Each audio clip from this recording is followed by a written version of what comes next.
சூப்பரான டேஸ்ட்டில் சட்டுன்னு செய்யக்கூடிய முட்டை கிரேவி எப்படி பண்ணுறதுன்னு பார்க்க போகிறோம். இது சப்பாத்தி, இட்லி, தோசை எல்லாத்து கூடவும் பக்காவான காம்பினேஷனாக இருக்கும். ஈவன் சுட சுட ஒயிட் ரைஸ் கூட வச்சு சாப்பிட்றதுக்கும் ரொம்பவே சூப்பராக இருக்கும். ஸோ மிஸ் பண்ணிடாமல் ட்ரை பண்ணி பாருங்கள். ஹாய் ஃப்ரெண்ட்ஸ், என் பேர் Abhi. Welcome to Indian recipes Tamil. வீடியோக்குள்ளே போகிறதுக்கு முன்னாடி நம்ம சேனல் இந்தியன் ரெசிபீஸ் தமிழை சப்ஸ்கிரைப் பண்ணிக்கோங்க. கூடவே இருக்க பெல் சிம்பலையும் கிளிக் பண்ணிக்கோங்க.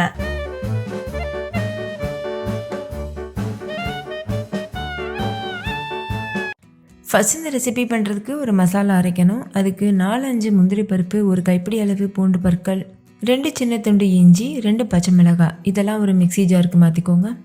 நான் இஞ்சியவும் கட் பண்ணி தான் எடுத்திருக்கேன்.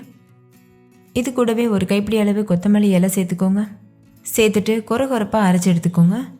அரைச்சதுக்கப்புறமா இது கூட 3 டேபிள் ஸ்பூன் தயிர் சேர்த்துக்கோங்க. தயிர் ஃப்ரெஷ்ஷான தயிராக இருக்கணும், புளிக்கக்கூடாது. அப்போ தான் டேஸ்ட் நல்லாயிருக்கும்.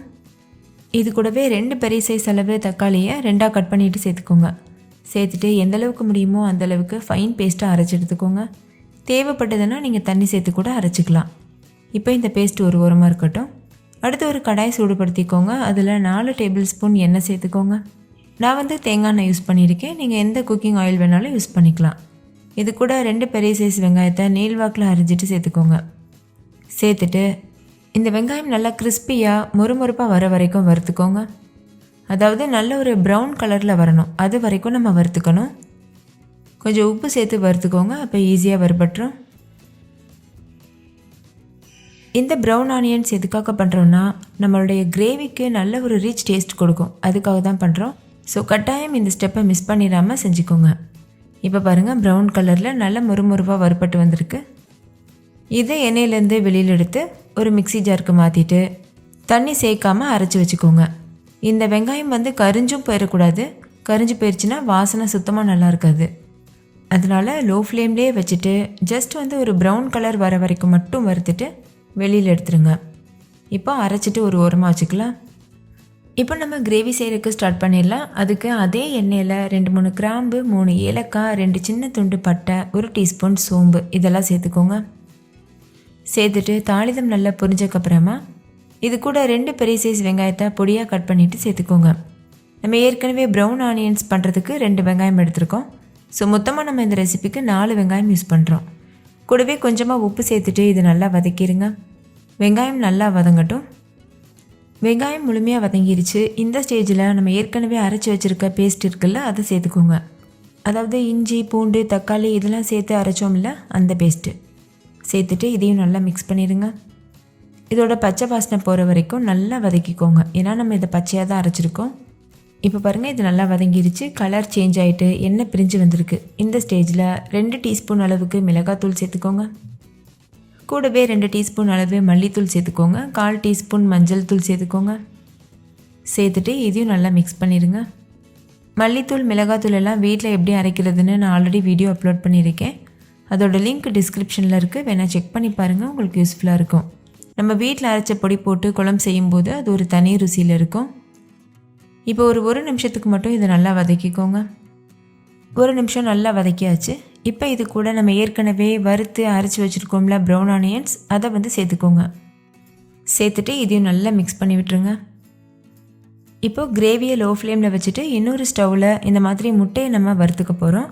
அதுக்கு நான் அவிச்ச முட்டை எடுத்திருக்கேன். அதில் கத்தி வச்சு கீரல்கள் போட்டு எடுத்துக்கோங்க. கடாய் சூடுபடுத்திட்டு 2 டேபிள் ஸ்பூன் எண்ணெய் சேர்த்துக்கோங்க. எண்ணெய் சூடானக்கப்புறமா இதில் நம்ம அவிச்சு வச்சுருக்க முட்டையை சேர்த்துக்கோங்க. நீங்கள் அவிச்ச முட்டையில் சின்ன சின்னதாக கீரல் போட்டும் சேர்த்துக்கலாம். அப்படி இல்லைன்னா அப்படியே கூட ப்ளெயினாக யூஸ் பண்ணிக்கலாம். நம்ம கீரல்கள் போட்டு செய்கிறதுனால அந்த முட்டைக்குள்ளே அந்த மசாலாலாம் நல்லா சார்ந்துருக்கும், அதுக்காக தான் பண்ணுறோம். நான் மொத்தமாக 7 அவிச்ச முட்டை எடுத்திருக்கேன். உங்களுக்கு எத்தனை முட்டை வேணுமோ அந்த மாதிரி பார்த்து நீங்கள் எடுத்துக்கலாம். ஸ்டவ்வை லோ ஃப்ளேம்லேயே வச்சுக்கோங்க, இல்லைனா நம்ம முட்டையை சேர்க்கும்போது ரொம்ப தெறிக்க ஆரம்பிக்கும். எல்லா முட்டைகளும் சேர்த்ததுக்கப்புறமா இது கூட ஒரு 1/2 டீஸ்பூன் அளவு மஞ்சள் தூள் சேர்த்துக்கோங்க. கூடவே 1 டீஸ்பூன் மிளகாத்தூள் சேர்த்துக்கோங்க. சேர்த்துட்டு இது நல்லா கலந்துக்கோங்க.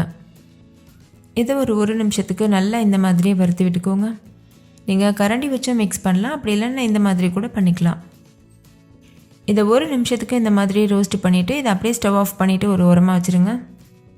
இன்னொரு பக்கம் கிரேவி சூப்பராக தயாராகிட்டுருக்கு. பாருங்கள், இதோட கலரே நல்லா சேஞ்ச் ஆகிட்டு நல்ல ஒரு மனம் வருது. இந்த ஸ்டேஜில் இது கூட நம்ம வறுத்து வச்சுருக்க முட்டையை சேர்த்துருங்க. சேர்த்துட்டு தேவையான அளவுக்கு தண்ணி சேர்த்து நல்லா மிக்ஸ் பண்ணிடுங்க. கிரேவியோட கன்சிஸ்டன்சிக்கு தகுந்த மாதிரி அதிகமாகவோ குறைவாகவோ நீங்கள் தண்ணி சேர்த்துக்கலாம். நான் கொஞ்சம் திக்கான கிரேவி பக்குவத்துக்கு பண்ண போகிறேன், சப்பாத்திக்கெலாம் தொட்டு சாப்பிட்ற மாதிரி. அதனால் கம்மியாக தான் தண்ணி சேர்த்துருக்கேன். சேர்த்துட்டு இந்த மாதிரி நல்லா மிக்ஸ் பண்ணிடுங்க. நல்லா மிக்ஸ் பண்ணிவிட்டு மூடி போட்டு மூடிட்டு லோ ஃப்ளேமில் வச்சு எண்ணெய் பிரிஞ்சு வர வரைக்கும் வெயிட் பண்ணுங்கள். எண்ணெய் பிரிஞ்சு வந்ததுக்கப்புறமா ஸ்டவ் ஆஃப் பண்ணிவிட்டு இது கூட கொத்தமல்லி இலை தூவிட்டு மிக்ஸ் பண்ணிவிட்டு சர்வ் பண்ணுங்கள். இது கூட உப்பு தேவைன்னு நீங்கள் செக் பண்ணி பார்த்துட்டு கொஞ்சமாக சேர்த்துக்கலாம். ஆனால் நம்ம 2 டைம் வெங்காயம் வதக்கும் போதும் உப்பு சேர்த்துருக்கோம். அதனால் உப்பு பார்த்துட்டு சேர்த்துக்கோங்க. அவ்வளோதான், ரொம்ப டேஸ்டியான எக் கிரேவி சூப்பராக தயாராகிடுச்சு. நீங்களும் கண்டிப்பாக இந்த ரெசிபி வீட்டில் ட்ரை பண்ணி பாருங்கள். ட்ரை பண்ணி பார்த்துட்டு டேஸ்ட் எப்படி இருந்ததுன்னு கமெண்ட்டில் சொல்லுங்கள். ஓகே ஃப்ரெண்ட்ஸ், இந்த வீடியோ எல்லாருக்கும் ரொம்ப பிடிச்சிருக்கும்னு நம்புகிறேன். பிடிச்சிருந்தா லைக் பண்ணுங்கள், உங்கள் ஃப்ரெண்ட்ஸ் கூட ஷேர் பண்ணுங்கள். தேங்க்யூ, பாய்.